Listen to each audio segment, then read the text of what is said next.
cosas. Vamos a hablar de ti, de mí, de lo que hemos recibido, de lo que hemos decidido, de lo que ha hecho Dios, de lo que ha hecho Dios a través de las circunstancias, a través de su amor en nuestras familias, en nosotros. Somos testigos de lo que ha sucedido. Entonces hoy hablaremos de eso. Pero es importante que ubiquemos esto. Mientras ustedes lo buscan, vamos a ir a una partecita, un pequeño versículo que está por ahí en Romanos.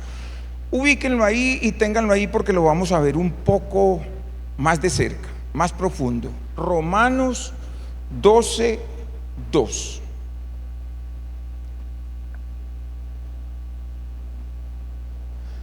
Romanos 12:2. ¿Lo tienen? Bien. ¿Qué vamos a intentar hacer? Con este versículo lo vamos a mirar más de frente, más de cerca, más profundo, de una manera pausada, poco a poco, porque lo que buscamos hoy es hacer una reflexión en nuestras vidas. A ver, algo así como cuando te pones el cinturón de seguridad. Cuando te pones el cinturón de seguridad en un avión, en un carro, tú estiras la correa y la empujas hasta que suena un clic.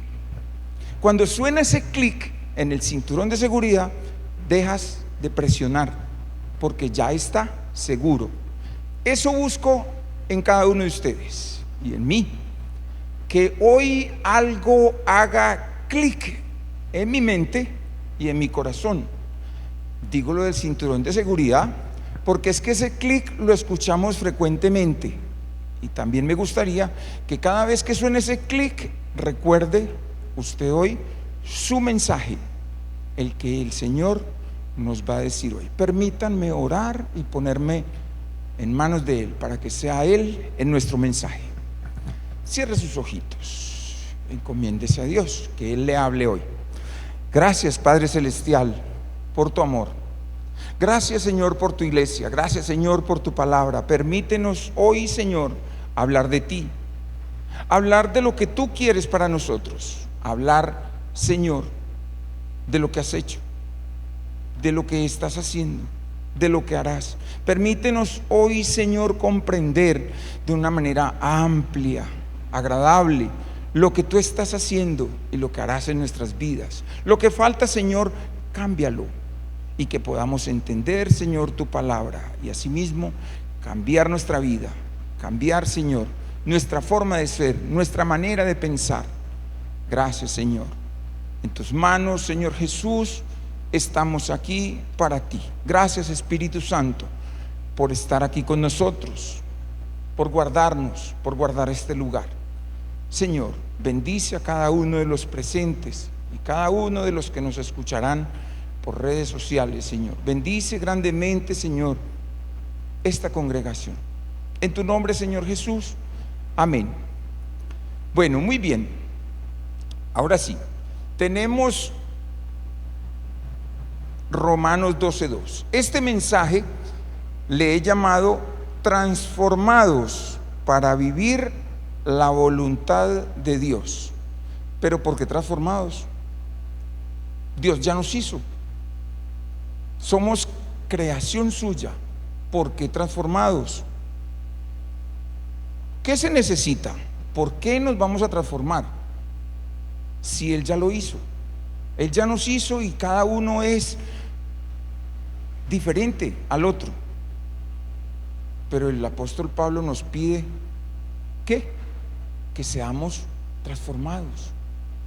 Entonces veamos, dice: no os conforméis a este siglo, sino transformados por medio de la renovación de vuestro entendimiento, para que comprobéis cuál sea la voluntad de Dios, agradable y perfecta. ¿Eso está claro o no? Vamos un poquito más adentro. Vamos un poquito más adentro, que aquí hay cositas que yo quiero que las veamos puntualmente. Empecemos por la partecita de para que comprobéis cuál sea la voluntad de Dios, buena, agradable y perfecta. Empecemos por ahí. Así es la voluntad de Dios. Es buena, es agradable y es perfecta. Pero cuando digo buena, estoy leyendo que es buena porque no trae tristeza. Es buena porque te conviene y me conviene. Es buena porque Dios no hace cosas malas. Dios nunca estaría haciendo algo que nos perjudique. Siempre está haciendo cosas buenas. Y cuando dice que es agradable, está diciendo que trae alegría, que trae contentamiento. Así son las bendiciones de Dios. Son buenas porque traen cosas buenas a nuestra vida. Y son agradables porque traen gozo, alegría, contentamiento. Entonces, si yo quisiera saber si algo es una bendición de Dios, a veces tenemos la duda. Esto viene de Dios, esto viene de dónde, es una imaginación mía. Lo podemos pasar por aquí. ¿Y cuál sería la voluntad de Dios ahí? ¿Trae alegría a mi vida? ¿Trae alegría a los míos? ¿Es buena? Ahora, ¿produce gozo a mi familia? ¿Me produce gozo o me produce angustia, tristeza? ¿Me quita la paz? ¿O es agradable? ¿Y por qué es perfecta? Porque Dios no hace cosas imperfectas. Dios hace cosas perfectas. Entonces, cuando yo tenga una duda, la puedo pasar por aquí. Es la voluntad de Dios. ¿Cómo es? ¿Es bueno? Sí, sí es bueno. Si es bueno, pasa. ¿Es agradable? Sí, trae gozo a mi vida. Ok. ¿Y es perfecto? Es perfecto porque Dios lo hace para sus hijos. Él nunca hace cosas malas, nunca hace cosas que nos podrían perjudicar. Entonces empezamos por ahí, por el versículo. Ahora, cuando dice no os conforméis a este siglo, está hablando de no adaptarnos, no adoptar el mismo molde que nos propone estas circunstancias. Cuando dice no os conforméis a este siglo, está hablando de no copiar el mismo patrón, no asumir la forma externa.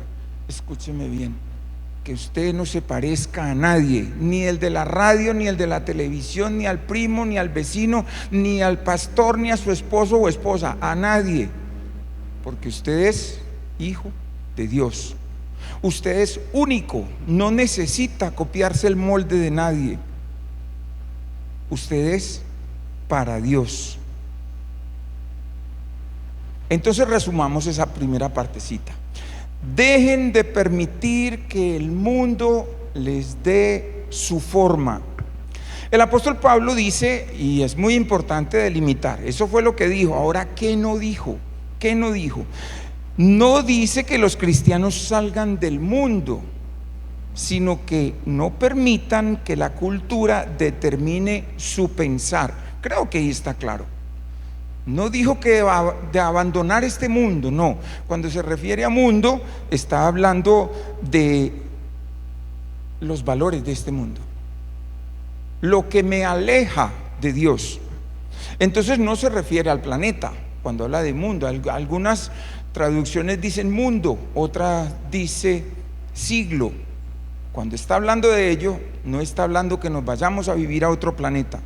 Está diciendo que los valores de este mundo no son para nosotros. Y eso es lo que tenemos que tener en cuenta.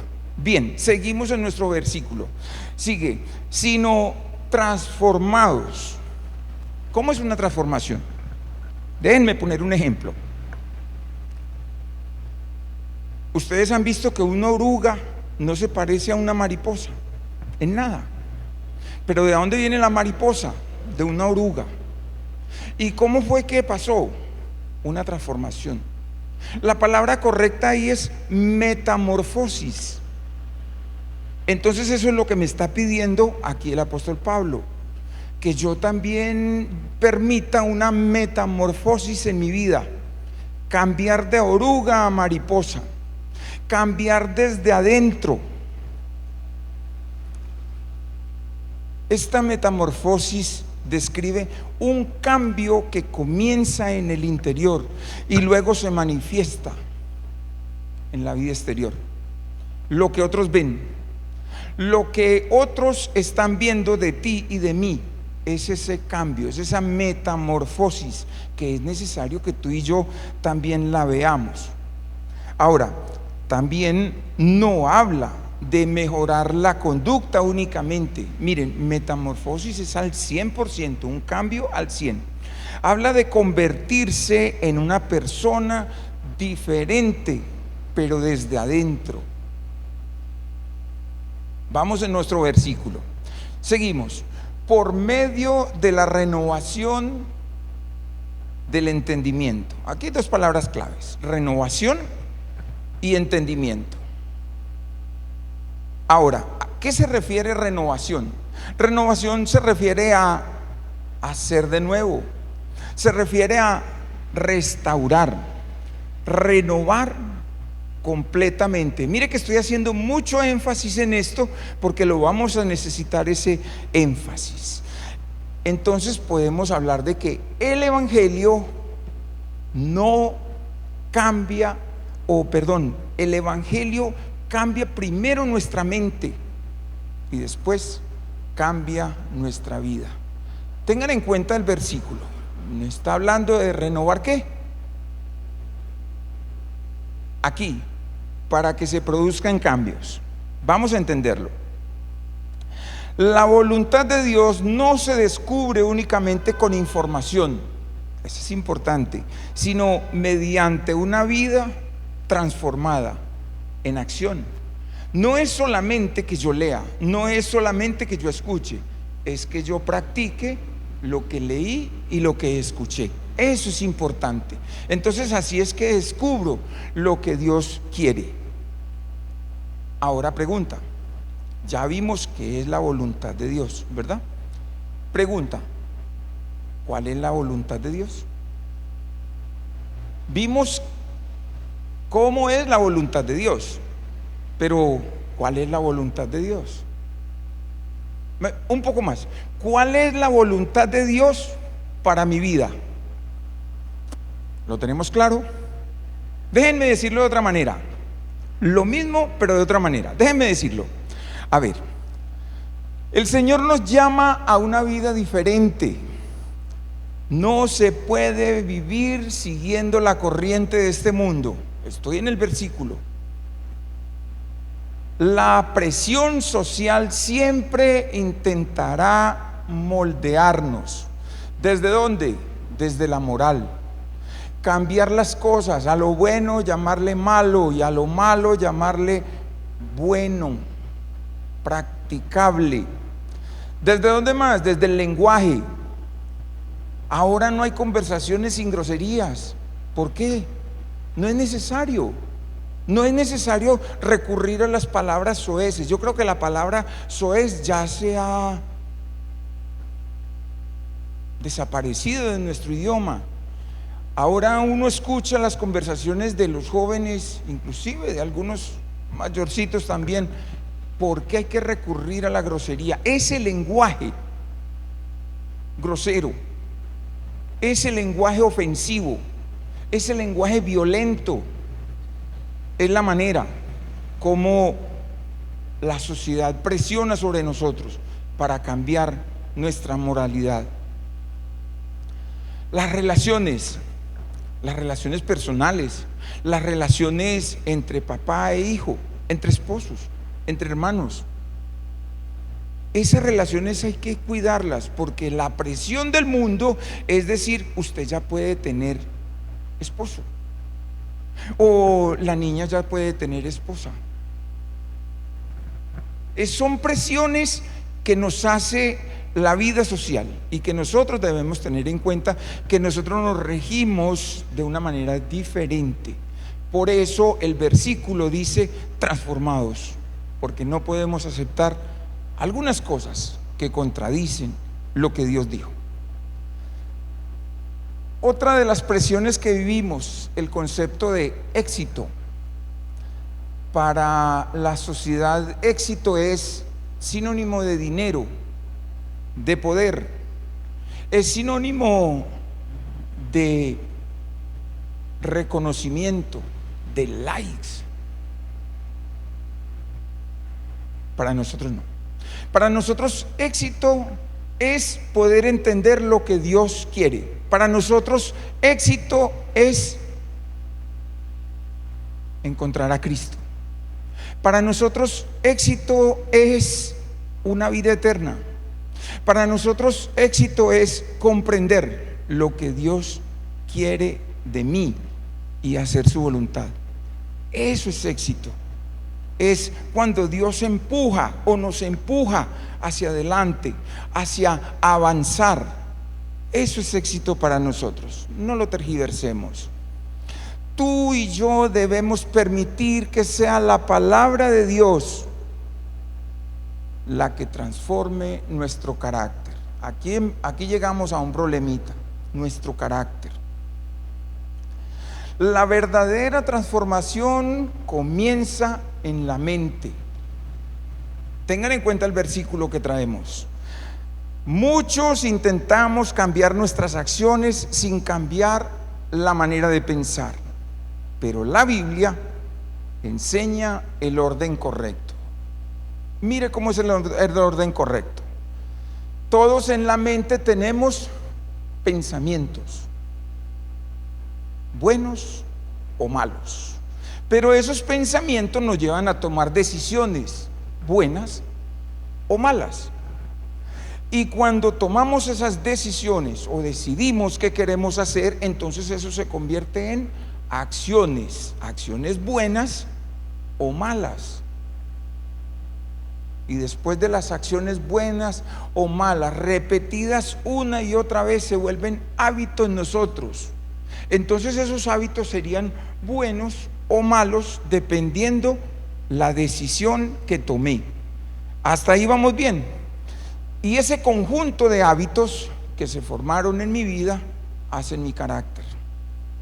Aquí es donde encontramos el carácter, ese que Dios quiere transformar en nosotros, ese que a veces se vale de enfermedad, de adversidad, de estrechez, de necesidad para formar nuestro carácter. Mire dónde aparece el carácter. Entonces, estar enfermo en manos de Dios no es tan malo. Está forjando nuestro carácter, está forjando nuestra fe. Cuando aparece la dificultad, la adversidad, estamos forjando ese carácter. Seguimos hablando de Romanos 12:2. La renovación ocurre mediante la palabra, esta palabra, única palabra, y el Espíritu Santo. La mente se renueva cuando leemos la palabra, cuando oramos. A todos nos enseñan, ¿y qué es orar? Bueno, orar es hablar con Dios. Ustedes y yo podemos ir un poquito más adentro. Cuando oramos es porque tenemos una relación con Dios, es porque vamos y le visitamos, es porque vamos y le contamos nuestras adversidades, nuestras luchas, y le damos gracias también por las que vemos que Él nos ayuda. Ahora, es muy importante que cuando digamos estoy orando, también reconozcamos que, en otras palabras, estoy diciendo tengo una relación personal con mi Creador. Eso es orar. Orar no es solamente hablar con Dios, no, estoy diciendo que tengo una relación personal, auténtica, genuina con mi Creador. Entonces esa oración se convierte en muy importante para mi vida. Es muy importante. Y también es importante cuando permitimos que el Espíritu Santo confronte nuestras actitudes. Tenemos actitudes que no le gustan mucho, ni siquiera a nuestro cónyuge o a nuestros hijos, mucho menos le agradan a Dios. Entonces tenemos que permitir que el Espíritu Santo nos confronte con ello para poderlo ver, para poder ser transformados. Cuando más transformada está la mente, con mayor claridad puedo discernir la dirección de Dios. Eso se entiende, ¿verdad? A más transformación de la mente, más comprendo, más discierno qué es lo que quiero para mi vida o qué es lo que quiere Dios para mi vida. La obediencia y la comunión con Dios afinan nuestro discernimiento espiritual. Lo dije de otra manera. Ahora vuelvo y pregunto, ¿encontró cuál es la voluntad de Dios? No. Bueno, ¿cuál es la voluntad de Dios para mi vida? Déjenme concluir. Entonces, vamos a concluir. Romanos 12:2 nos recuerda que la vida cristiana no consiste simplemente en evitar ciertos pecados. Mire que estoy ahí puntualito, poco a poco, despacio. Escucha, nos recuerda que la vida cristiana no consiste simplemente en evitar ciertos pecados. Escucha, ¿para qué debemos ser transformados? Nos llama a experimentar una transformación profunda que comienza en la mente y se refleja en toda la vida. Romanos 12:2 nos recuerda: Dios no desea creyentes conformados a los valores de este siglo, desea discípulos renovados que vivan de acuerdo con su voluntad. ¿Y cómo es la voluntad de Dios? Es buena, agradable, es perfecta. Cuando permitimos que la palabra y el Espíritu Santo renueven nuestro entendimiento, somos, escúchame bien, somos capacitados para discernir el camino de Dios y dar testimonio de Cristo en medio de una sociedad que necesita ver una vida verdaderamente transformada. Ahora sí, díganme que sí. ¿Cuál es la voluntad de Dios? Ya estamos más cerquita, ¿verdad? Pero todavía como que todavía no. Bueno, entonces déjenme ponerlo en mis palabras. Voy a parafrasear, pero déjenme ponerlo en mis palabras, porque la idea es que hoy hagamos clic aquí y aquí. Empecemos por aquí. Esta es la palabra de Dios. Si a mí alguien me preguntara, ¿qué dice aquí?, yo tengo que resumirlo, poquito, cortico.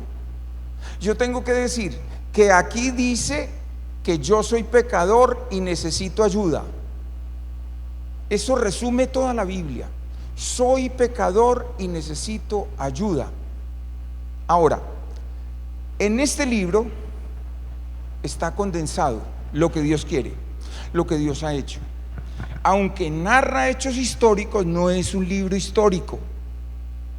Es un libro que narra las veces que Dios ha intervenido en la vida del ser humano para intentar ayudarle, para intentar llevarlo a donde Él quería, a donde fue su motivo original. Entonces veámoslo así. Vamos a ver la Biblia así. Aquí empieza en Génesis, el origen. Por aquí más o menos nace el Señor Jesús. Y por aquí está el Apocalipsis, la revelación a Juan. ¿Ya sucedió? No, todavía no. Pero ya sabemos lo que va a suceder y nos interesa.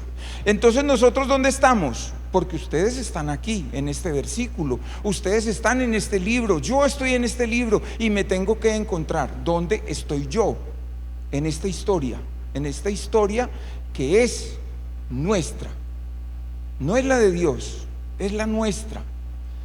Entonces, si de aquí nace Jesús y de este lado está lo que no ha sucedido, entonces yo debo estar más o menos por aquí, ¿cierto? Los estoy ubicando en una línea del tiempo para que nos podamos comprender. Déjenme decirlo de otra manera. De Génesis a Malaquías está el Antiguo Testamento. O sea, antes del nacimiento del Señor Jesús, estamos hablando del Antiguo Testamento. Hay una particularidad aquí. Fue escrita la Biblia por diferentes hombres. Por eso son diferentes libros, en épocas diferentes, en situaciones diferentes, y cada una narra lo que sucedió con el nacimiento del Señor Jesús. Por eso ustedes encuentran en Isaías la narración de que venía un Salvador.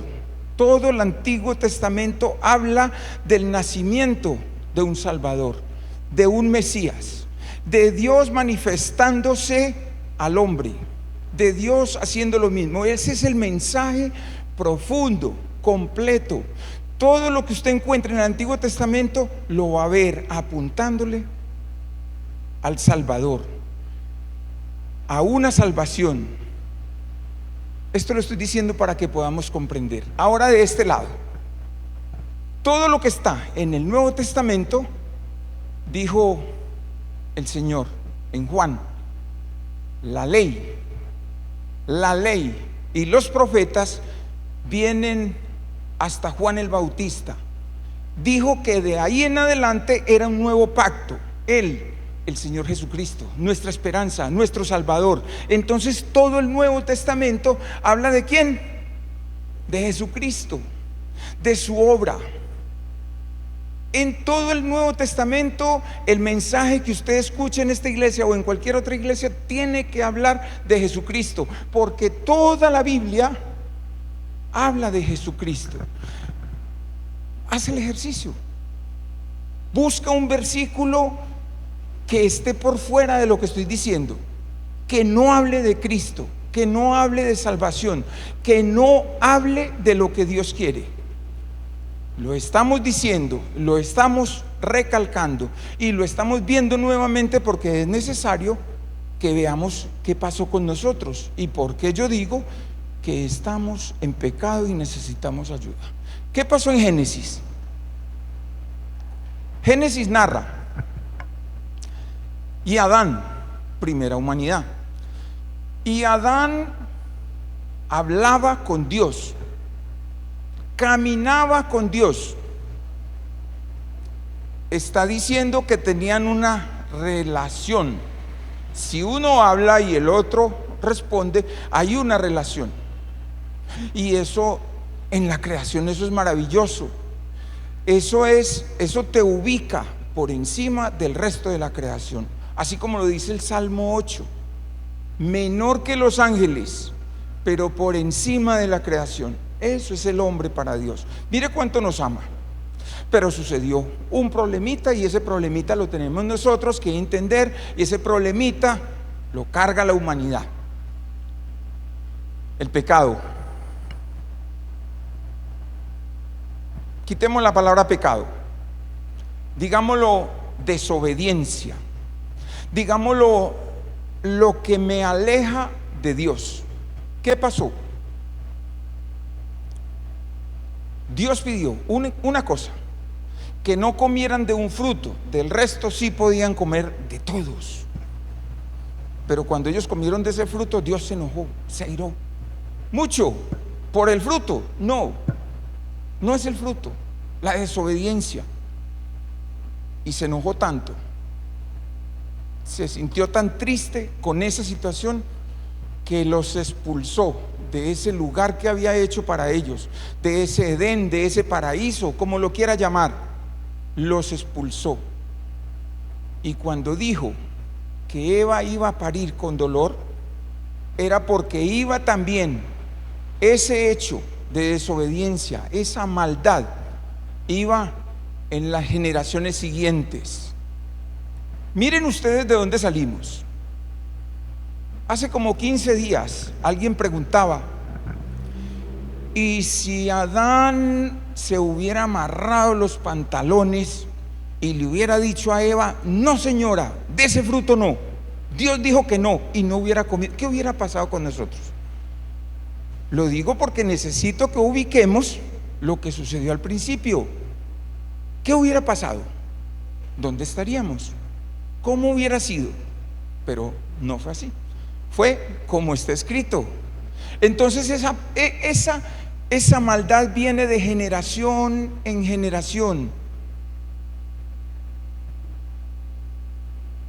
El salmista, el rey David, en el Salmo 51, dice algo bien interesante. Dice: he aquí, en maldad he sido formado, y en pecado me concibió mi madre. No está diciendo que por culpa de la mamá él es pecador. No, está diciendo que la maldad viene de generación en generación, y llegó a la mamá, y llegó a él, y continuó y llegó a nosotros. Lo que sucedió allá en ese Génesis, allá en ese Edén. Por eso nos llamamos naturaleza caída, porque somos lo que pasó allá. ¿Cómo vamos hasta ahí? Hasta ahí vamos entendiendo. Ahora bien, todas las veces que el Señor ha intentado recuperar a su creación, al hombre, ya pensaron en el diluvio. Yo digo diluvio y la gente se imagina a Noé y un arca, un barco grandísimo. Pero piénselo así: ¿sabe cuántos murieron en ese diluvio? Todos, excepto los de Noé, por Noé, no por ellos, por Noé, todos. Entonces alguien podría decir: pero Dios es un Dios vengativo, ¿los mató a todos? Sí, Señor, los mató a todos, porque no hubo nada que quedara por encima del agua. 40 días y 40 noches lloviendo, cosa que hasta ese momento la creación no lo sabía, no lo conocía, no sabía que era un aguacero. 40 días y 40 noches.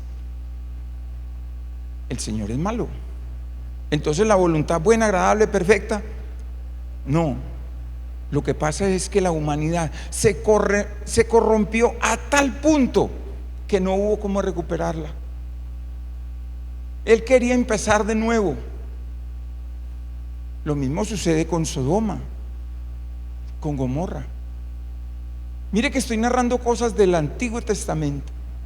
Lo mismo sucedió con Israel. ¿Salieron de Israel? Sí. El Señor prometió y los sacó. Cuando van al desierto, se vuelven a pervertir, vuelven a buscar dioses ajenos. ¿Y qué hace el Señor? Lo que iba a hacer 40 días cruzando el desierto se convirtió en 40 años. ¿Cuántos entraron a la tierra prometida? Solo 2: Caleb y Josué. Todos los que salieron de Egipto murieron en el desierto. ¿Qué pasó? Lo mismo otra vez. Ahí va la cosa. Entonces yo lo que quiero es que usted y yo entendamos cómo es que va la cosa de serio, muy serio. Bien, pero Dios, que es amor, que es perdón, que es misericordia, hace el regalo más grande, hace ese regalo maravilloso que es enviar a su Hijo Jesucristo a morir en una cruz por tus pecados y los míos, por los pecados del mundo, para que esa generación que había sido corrompida no siguiera en nosotros. Y el Señor Jesús viene, se cumplen las promesas que están escritas en el Antiguo Testamento en Él. Y cuando viene el Señor Jesús y dice que si creemos en Él, somos salvos. ¿Salvos de qué? De esa maldad. Salvos de la esclavitud del pecado. Cuando creemos en el Señor Jesús, Él transforma nuestras vidas. Él dice que cuando creemos en Él, somos sus hijos. Él dice que cuando le damos la mano a Él, entregamos nuestro corazón a Él, Él lo hace. Él lo hace. Pero ¿qué falta? ¿Qué falta aquí? Una decisión nuestra. Ahí es donde encaja nuestro versículo. Ahí es donde tú y yo tenemos que entender que si ellos, me refiero al Espíritu Santo, me refiero al Señor Jesús, me refiero a Dios, ya hicieron la obra, entonces yo no tengo por qué resistirme a hacer ese cambio, esa transformación, a transformar mi mente, a dejar que el Espíritu Santo venga y me ayude en lo que no soy capaz de hacer. Ahí es donde entra nuestro versículo, ahí es donde entramos usted y yo, porque lo que sigue es Apocalipsis. En Apocalipsis solo hay dos planes, plan A y plan B, no hay más. Plan A, creerle a Cristo, seguirle a Él, entregar nuestra vida a Él. Plan B, así lo dice el Señor Jesús. Escuche esto, Apocalipsis 3:20. He aquí, tómelo para usted, porque es textual lo que voy a decir. He aquí, yo estoy a la puerta y llamo, a la puerta y llamo. Y si alguno oye mi voz y abre la puerta, o sea, le acepta. Y si abre la puerta, yo entraré a él y cenaré con él y él conmigo. El Señor Jesús está hablando de recuperarnos. El Señor Jesús está hablando de desbaratar lo que sucedió allá al principio. El Señor Jesús está diciendo que no tengo que ir a otro lado, que yo tengo que volver de donde fui sacado a la vida eterna. Si Él dice que Él es el camino, la verdad, la vida, yo tengo que creerle porque Él es el camino, la verdad y la vida.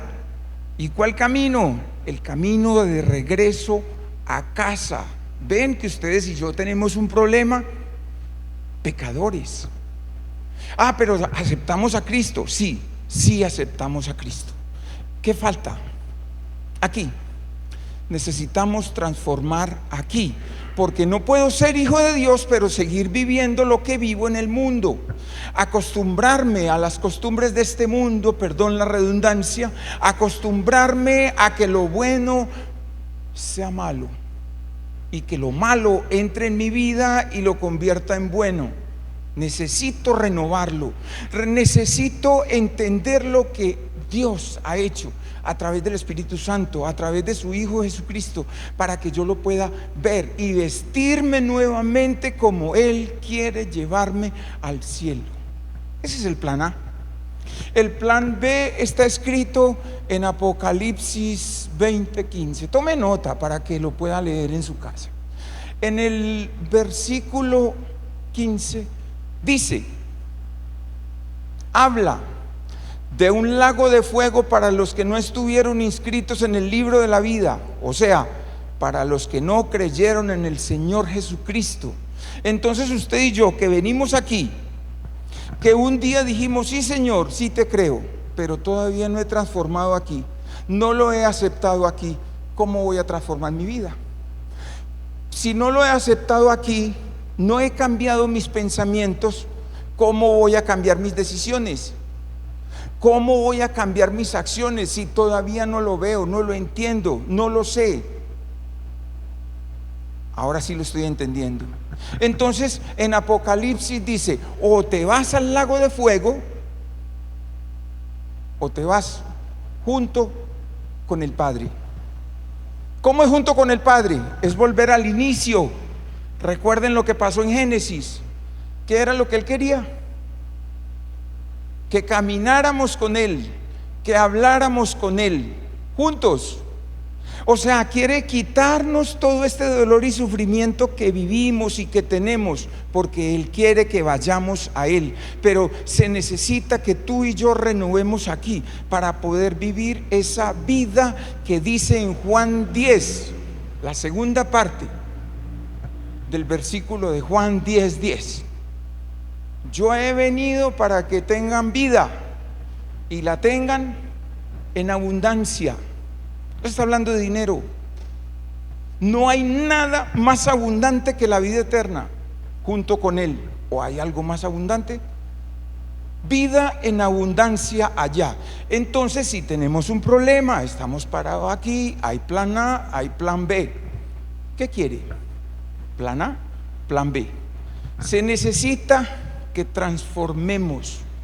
Se necesita que yo pueda decir, en este momento decir, oye, ahora sí entendí cuál es la voluntad de Dios desde el principio hasta el final, que no ha llegado. No ha llegado porque no lo hemos vivido. No hemos vivido ese apocalipsis. Ahora, ¿yo necesito un coaching? No. ¿Necesito un brujo, un adivino, una pitonisa que me diga qué sigue? No. Porque ya está escrito lo que sigue. Porque si yo necesito ser empoderado, resiliente, aún no he entendido qué es lo que me dice la Biblia cuando me habla del proceso de pensamiento, como cuando cambio mi pensamiento, cambian mis acciones, y cuando cambian mis acciones, vivo de otra manera, se vuelve hábito, y cuando se vuelve hábito, tengo un carácter. ¿Ven dónde está la palabra resiliente en la Biblia? Cuando tengo mi carácter, cuando me preguntan por Jesús y yo me paro firme y digo, sí, soy cristiano, no me escondo. Cuando me preguntan por la vida cristiana, soy cristiano. Cuando me preguntan a mí, yo digo, sí, Señor, soy un hombre de fe. Cada uno cree en lo que quiera, y sobre todo allá afuera. Cada uno cree en lo que quiera. Yo quiero creer que Jesucristo me llevará nuevamente de donde nunca debí salir. Y yo quiero que ustedes también lo sientan, lo vean, esa mente y ese corazón haga clic. Ahora sí entendí que es desde el principio. Ahora sí entendí cuando la gente dice, no, es que la salvación se pierde. No se pierde, mire desde dónde viene. Desde el principio hasta el fin no se puede perder. Yo no tengo la autoridad, la autonomía, la fuerza para echar a perder esa obra maravillosa que Dios quiere hacer a través de su Hijo Jesucristo. Siglos haciendo eso. Entonces ahora pregunto, ¿la voluntad de Dios es que regresemos a casa? Es buena, es agradable, es perfecta. La voluntad de Dios es que retornemos a donde Él lo hizo, a donde Él construyó un Edén. Yo quiero que ustedes caigan en cuenta de algo. ¿Han leído la parábola del hijo pródigo? El hijo pródigo somos ustedes y yo. Alguien al principio se gastó nuestra herencia. Alguien desde el principio nos sacó de ese lugar de privilegio al lado del Padre. Pero ahora que tú lo comprendes, ahora que estás frente a ese hecho, ¿qué vas a hacer? ¿Quieres plan A o quieres plan B? ¿Quieres anillo como en el hijo pródigo? ¿Quieres fiesta en casa? ¿O quieres seguir con la misma mente, sin entendimiento, sin cambiar? Esa es la reflexión que yo quería hacer con ustedes. Yo quería que ustedes entendieran ese clic que tiene que haber en mi cabeza para que en el corazón también haga clic y yo pueda cambiar. Entonces yo también quería decirles que si el Señor Jesús fue a la cruz por mí, por ti, por nuestros pecados, ¿ustedes creen que yo pueda decir que Él, el Señor Jesús, es mi éxito? ¿El Señor Jesús puede ser mi corona? Yo de ahora en adelante yo puedo decir, Señor, yo quiero lo que me queda de vida, gastármela en ti. Yo quiero ir y buscar a mi Creador, no por miedo al plan B, no. Yo quiero ir a mi Salvador, a mi Señor, por gratitud, por amor, porque ahora comprendo de lo que sucedió desde el principio hasta este final que no se ha terminado. Entender que Él me quiere a mí, que Él me quiere renovado, transformado, que Él quiere vernos juntos con Él. Permitir que el Espíritu Santo renueve y transforme nuestra vida. ¿Eso es difícil o es fácil? Es difícil si no obedezco. Es fácil cuando obedezco. Es fácil cuando comprendo. Entonces, mis hermanos, yo quiero finalizar con esto. Digámosle al Señor Jesús, gracias. Él es nuestra corona, nuestra ganancia. Él es nuestra salvación. Él es todo. Piensen ustedes lo que Dios hizo desde el principio con su Hijo. Ahora entendemos cómo es que dice: de tal manera amó Dios al mundo. Por favor, si usted quiere darle gracias a nuestro Salvador, póngase de pie. Entonemos este himno.